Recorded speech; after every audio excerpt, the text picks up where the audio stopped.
Hello दोस्तों, मैं अरविंद मौर्य स्वागत करता हूं अपने यूट्यूब चैनल रसायन क्लासेस में। आज की वीडियो हम डिस्कस करेंगे परमिट के बारे में, वर्क परमिट के बारे में कि वर्क परमिट क्या होता है, इसका यूज क्यों है, मतलब ये क्यों यूज करते हैं वर्क परमिट को, ये कितने टाइप्स के होते हैं, ठीक है। इन सब चीज़ों के बारे में डिस्कस करेंगे, तो वीडियो में लास्ट तक बने रहेगा, ठीक है। तो आइए स्टार्ट करते हैं। सबसे पहले देखिए वर्क परमिट के बारे में कि वर्क परमिट क्या होता है, ठीक है। तो वर्क परमिट होता क्या है कि वर्क परमिट एक सिस्टमेटिक प्रोसेस होता है, एक सिस्टमेटिक प्रोसेस होता है जिसको डिजाइन किया गया है दुर्घटनाओं को दूर करने के लिए, ठीक है। मतलब दुर्घटनाओं से बचने के लिए इसको डिजाइन किया गया है। कोई भी वर्क करते उस समय किसी दुर्घटना से बचने के लिए इसको डिजाइन किया गया परमिट को। ये होता है कि एक ऑफिशियल डॉक्यूमेंट होता है, एक ऑफिशियल डॉक्यूमेंट होता है जो कि किसी स्पेसिफिक वर्क को एक स्पेसिफिक प्लेस पे एक स्पेसिफिक एक डेफिनिट टाइम पीरियड में, एक डेफिनिट टाइम पीरियड में उस वर्क को करने के लिए ऑथोराइज करता है, ठीक है। मतलब किसी वर्क को, मतलब एक स्पेसिफिक वर्क होगा, उस वर्क को कहां पे, मतलब किस एरिया में, किस प्लेस पे हो रहा है, यानी कि एक स्पेसिफिक प्लेस होगा, मतलब उसी प्लेस पे वर्क हो रहा है एंड उसका एक टाइम पीरियड होगा कि इतने टाइम से इतने टाइम के बीच में ये वर्क होगा एंड उसके बाद ये वर्क नहीं करना है, ठीक है। मतलब उसका एक टाइम पीरियड होगा, कितने टाइम में इस वर्क को करना है, ठीक है। तो वो क्या करता है, ये उस चीज को ऑथोराइज करता है परमिट, ठीक है। ये सिंपल एक पेपर ही होता है, एक सिंपल पेपर ही होता है जिस पर ये बोल सकते हैं एक रिटन कम्युनिकेशन होता है, रिटन कम्युनिकेशन होता है production department and maintenance department के बीच में कि हम जहां पे वर्क करा रहे हैं वो वहां पे कौन कौन से खतरे हैं, संभावित खतरे क्या, उनको पहचान करना एंड उनसे बचने के लिए, उन खतरों से बचने के लिए कौन कौन से संभावित कदम उठाए गए, वो सारी चीजें उसमें मेंशन रहती है, ठीक है। वो सारी चीज़ें उसमें मेंशन रहती हैं एंड उसमें ये भी शो होता है कि कौन सा पर्सन वहाँ पे वर्क करेगा, कौन सा पर्सन उसको एथोराइज कर रहा है, यानी कि सेफ्टी डिपार्टमेंट भी वहाँ पे आएगा, एचएस मैनेजर देखेगा कि हाँ वहाँ पे सारी चीज़ें मतलब सेफ्टी के पर्पज़ से अवेलेबल हैं कि नहीं है, उस परमिट को फॉलो कर, उस परमिट में जो जो चीज़ें आती हैं वो चीज़ें वहाँ पर फॉलो हो रही हैं कि नहीं हो रही हैं, उसके बाद वो परमिट को इशू करेगा, ठीक है। तो ये होता है परमिट। अब बात करते हैं परमिट का यूज क्यों करते हैं, परमिट का यूज क्यों करते हैं। क्या बिना परमिट के कोई वर्क नहीं हो सकता है? तो हो सकता है। हम बोले आपको तो बिना परमिट के वर्क हो सकता है, आपका काम तो होगा बिना परमिट के, लेकिन उस काम में खतरे के बहुत ज्यादा चांस होंगे, उस काम में खतरे के बहुत ज्यादा चांस होंगे। उसको आइए एक एग्जाम्पल से हम आपको समझाते हैं तो आपको समझ में आएगा। सपोज दैट कि आपकी एक लाइन है, कोई एक पाइपलाइन है। अब ये पाइपलाइन क्या है कि आपको बीच से फ्लैंज से इसको खुलवानी है, इस पाइपलाइन को बीच से आपको खुलवानी है। यहाँ पे मान लीजिए फ्लैंज है और यहाँ से आपको खुलवाना है। तो आप क्या किए कि फीटर को या मेंटेनेंस डिपार्टमेंट को बोले कि भाई ये फ्लैंज आप यहाँ से लाइन आप डिस्कनेक्ट करवा दीजिए, ठीक है। अब वो अपना आदमी भेजा, वहाँ से आपका मान लीजिए फीटर आया, वो क्या किया कि इस बोल्ट को खोलना स्टार्ट किया, लेकिन ये बोल्ट नहीं खुल रहा है, ठीक है। अब ये बोल्ट नहीं खुल रहा है तो क्या है कि वो कोई भी परमिट इशू नहीं कराया।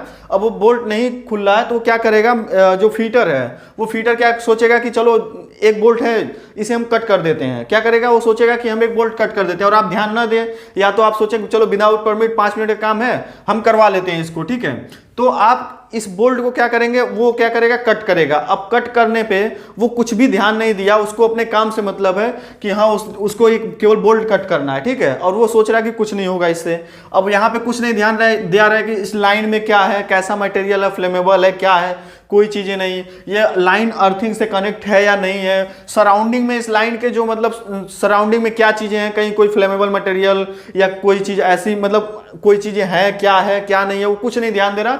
उसको अपने काम से मतलब वो क्या किया, कट करना स्टार्ट किया।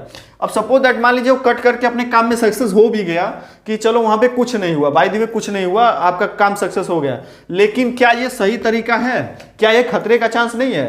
तो ये बहुत बड़े खतरे का चांस है। यहां से इस छोटे सी गलती से एक बोल्ट कट करने से बहुत बड़ा खतरा हो सकता था कि अगर इस बोल्ट कट करने से सपोज दैट उस बोल्ट से कट करते वक्त एक छोटी सी भी चिंगारी निकलती और यहाँ पे जो सॉल्वेंट रखा था या इस मटेरियल इस पाइपलाइन में कोई सॉल्वेंट रहा होगा या कुछ भी, मतलब कहीं से भी वो छोटी चिंगारी फायर पकड़ी और उस फायर पकड़ने से आपका पूरा प्लांट जा सकता है और बहुत सारे लोगों की जान जा सकती है, ठीक है।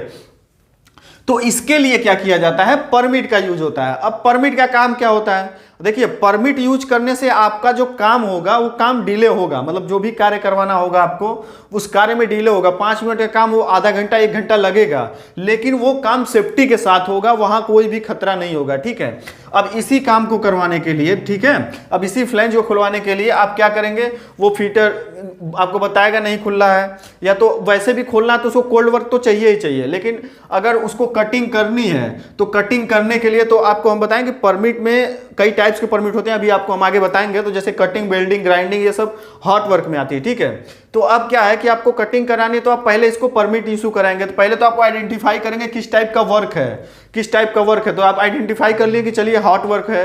अब हॉट वर्क के लिए हॉट वर्क परमिट आपको इशू कराना है, तो अब हॉट वर्क परमिट इशू कराने के लिए आप परमिट लेंगे, उसको भरेंगे, उसमें आपका प्रोडक्शन डिपार्टमेंट देखेगा कि हाँ यहाँ पे कोई इस लाइन में कोई मटेरियल तो नहीं, आप उसको फ्लश आउट कर दिए अच्छे से, वाटर से, स्टीम से, मतलब जिससे भी आपको फ्लश आउट करना है, इसको पूरा यहाँ से उस कंटेंट को हटा देना है। एंड इसके सराउंडिंग में जो भी कोई फ्लेमेबल मटेरियल है, कुछ भी हो, उसको आप वहाँ से हटा दें, वहाँ से सब कुछ हट गया, ठीक है। इलेक्ट्रिकल डिपार्टमेंट यहाँ पे देखेगा कि हाँ ये प्रॉपर अर्थिंग है कि नहीं है, ये एरिया इलेक्ट्रिकली आइसोलेट है कि नहीं है। सपोज दैट कि ये पाइपलाइन नहीं है, कोई और इक्विपमेंट है, तो वो इलेक्ट्रिकल से आइसोलेट है कि नहीं, लॉकआउट है कि नहीं, वो सारी चीज़ें देखी जाएंगी, ठीक है।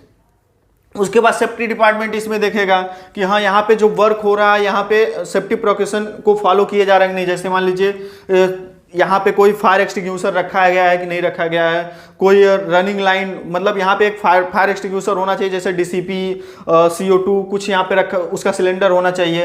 एंड रनिंग वाटर की हॉस लाइन, हॉस पाइप, मतलब रनिंग वाटर वहाँ पे अवेलेबल होना चाहिए, ठीक है। उसके बाद ये एरिया पूरा आइसोलेट होना चाहिए, जैसे फायर ब्लैंकेट होते हैं उनसे आइसोलेट किया गया हो, ठीक है। उसके बाद वो सारे सेफ्टी की चीज़ों को देख लेगा, उसके बाद वो क्या करेगा, साइन करेगा, मतलब EHS मैनेजर जो होगा उस परमिट पे साइन करेगा, यानी कि परमिट को इशू करेगा। उसके बाद आपका काम होगा, लेकिन उसके बाद जो काम होगा वो सेफ्टी के साथ होगा। क्यों? क्योंकि यहाँ पे जो भी फ्लेमेबल मटेरियल था, जो भी था, आप उसको हटा दिए, मतलब जो भी खतरे थे इस प्लेस पे, उस खतरे को आपने आइडेंटिफाई किया और उस खतरे से बचने के लिए आपने उस संभावित कदम उठाए कि हाँ इस खतरे से क्या क्या हो सकता है, तो मैं क्या क्या करूं तो यहाँ पे वो खतरा ना हो। तो आप क्या किए, परमिट की वजह से, एक कागज के पेपर की वजह से आप उस खतरे को बढ़िया से एनालिसिस किए कि वहाँ पे क्या होगा क्या नहीं होगा, उसके लिए आप अच्छे से प्रिपेयर रहे, उसके बाद आपका काम हुआ, तो यहाँ पे आपका कोई खतरा नहीं होगा, ठीक है।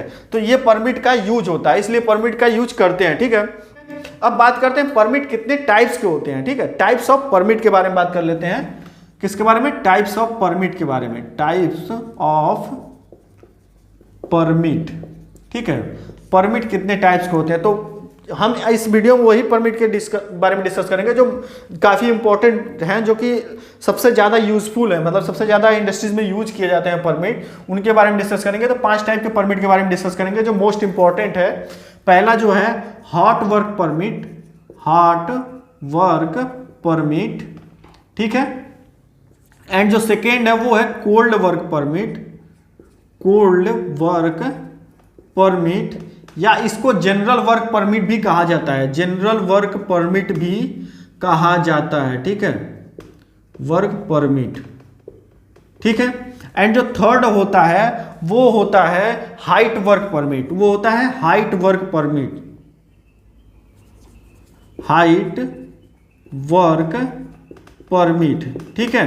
एंड फोर्थ नंबर पे confined space work permit, confined space work permit, या इसको वेसल एंट्री परमिट भी कहा जाता है, vessel entry permit, vessel entry permit, ठीक है। ये जो वेसल एंट्री परमिट होता है ये कॉन्फाइंड स्पेस वर्क परमिट के अंतर्गत आता है, ठीक है। तो वेसल एंट्री परमिट भी होता है। एंड फिफ्थ जो होता है वो होता है electrical work permit, electrical work permit, ठीक है। ये मोस्ट इंपॉर्टेंट परमिट है जो कि सबसे ज्यादा इंडस्ट्री में यूज होते हैं, और परमिट के बारे में इंटरव्यू में भी क्वेश्चन पूछे जाते हैं, ठीक है। तो अब एक एक करके आपको सारे परमिट के बारे में हम आपको बता देते हैं, ठीक है। एक एक करके सभी परमिट के बारे में हम बता देते हैं, देखिएगा। तो इसको थोड़ा मिटा देते हैं। पहले हॉट वर्क परमिट के बारे में बता देते हैं, हॉट वर्क परमिट। ठीक है, सबसे पहले देखिएगा हॉट वर्क परमिट के बारे में। ठीक है, अब ये हॉट वर्क परमिट जो होता है, हॉट वर्क परमिट कहां पे यूज किया जाता है? तो जब किसी भी कंपनी में या किसी प्लांट में वर्क हो रहा हो जहां पे उस वर्क से फायर होने के चांस हो, फायर लगने के चांस हो, जैसे इग्नाइट हो या कोई फ्लेम निकले, चिंगारी निकले जिससे फायर लग सकता है, तो उसके लिए हॉट वर्क परमिट का यूज किया जाता है। ठीक है, अब ये हॉट वर्क परमिट के अंतर्गत क्या क्या चीजें आएंगी, फॉर एग्जांपल लें इसका, तो जैसे मान लीजिए आपको कटिंग करना है, कटिंग, वेल्डिंग, ग्राइंडिंग, ड्रिलिंग,